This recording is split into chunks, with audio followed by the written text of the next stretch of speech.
So I just watched why our respondents said that they're afraid of these things, and the thing that I saw most was that we really have no specific reasons to be afraid of the things we're afraid of. So why do these fears perpetuate in our lives? Well, one, with past experience. Two, with the memories that we've had and that we couple with that. And three are those memories and experiences coupled with our own imagination, which all of us know is quite strong. What we have to see though is that fear is the #1 thing that keeps us from experiencing a lot of the things we'd like to experience in life.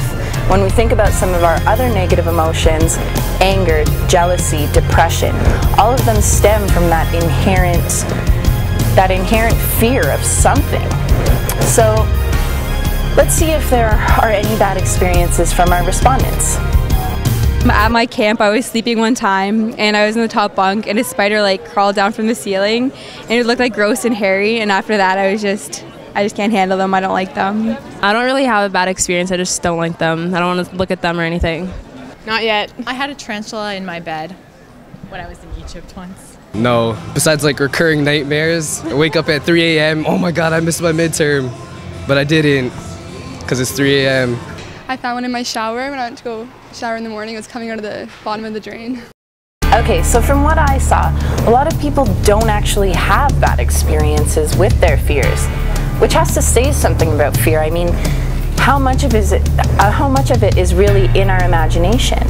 And how do we let that control our lives? I think that one of the things we need to do is see fear as an idea, separate it from ourselves, and look at it as something that is outside of ourselves. It's not inherent to our personal nature. We have to look at it logically. Is the fear reasonable? So I was thinking, and that girl with the spider in her bed, I definitely understand that. I live in a basement suite and there are spiders everywhere. And I mean, I used to have a phobia of spiders, but living in a basement suite, I've had to catch a lot of them. And that is something that I've realized has helped to get over my fear of spiders. So what do some of our respondents do to overcome these fears? Do they want to overcome them? Let's find out. I have overcome my fear in a way. I went zip lining in Mexico. Probably not unless I punch a shark. Well, I hope to never drown, so I hope it's not necessary for me to overcome this fear. It doesn't really, throw an impedance on my life, because drowning, again, isn't one of my daily activities, so I'm pretty cool with it. Maybe get a better alarm clock, I don't know. I think so. Nope, I run away. That's the best way to deal with it. Maybe. I don't know. Not likely. Probably never. Probably not. No. Actually, maybe. No, not exactly. We're just kind of trying to ignore them right now. But, we're afraid that if we tape it up, then they're all going to, hibernate in there. And then they're all going to die. And then when we take the tape off and turn on the fan, it's hundreds of dead ladybugs. Not really. Luckily, I don't have that pressure, but I don't know, now because I don't have that pressure, it's kind of all on me, and that's kind of scary and fearful too. So I find it so interesting that people have no desire to overcome the fears that they have. And I think that the first thing that comes to mind is a quote from the 1999 movie Three Kings with George Clooney and Mark Wahlberg.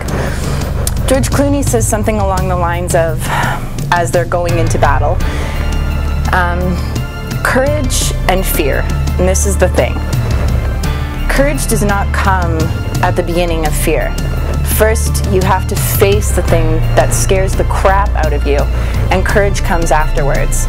And it may not be the way we want things to be. We want that courage right off the bat, but that's not how it works. You have to face the fear in order to gain courage from it and learn from it and not be afraid anymore. What we have to understand is that when you allow fear to control your life, even in something as small as a spider, that festers and it can only perpetuate itself. You have to be able to look at it and go and just overcome everything, because you can. Your mind, just as the ability to be afraid, also has the ability to have courage and overcome what you're most afraid of. So the other thing you have to remember is that you're not alone. Everyone is afraid of something, and a lot of people share your fear.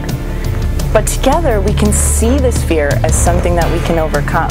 I think there's lots out there that share my fear. I think roughly 10% of the population may. Yeah, maybe 12.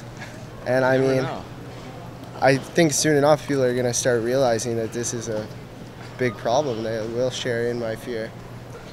Depending on other people's ambitions, but I do believe that a lot of people share this fear. I don't know, dude. It depends on people's beliefs and stuff. I hope so. I think they would. I think if I like push someone's head underwater, they'd be pretty terrified. I'm pretty sure. I would say I'm quite a few. Just even claustrophobia, like that's another fear of mine. So the combination of the two would definitely kill me. I think it's a pretty common fear. A lot of people share that, I hope. I hope so, because then I just look stupid. Yes, my brother. So I assume everyone else does too. Yes, my housemates share my fear. Even though you have these fears, you're not alone. Everyone shares fears, and people share the same fears that you share. The thing is that fear can only make our lives habitual and boring. It stops us from experiencing the things that we want to experience. In the end, I think that it's most important to remember what FDR said. The only thing to fear is fear itself. Thanks so much for tuning in to watch our first episode. Please remember to stay tuned for our second episode. You can reach us and give us any feedback you might have at tvWestern@tvwestern.ca. Thanks so much. That's the word.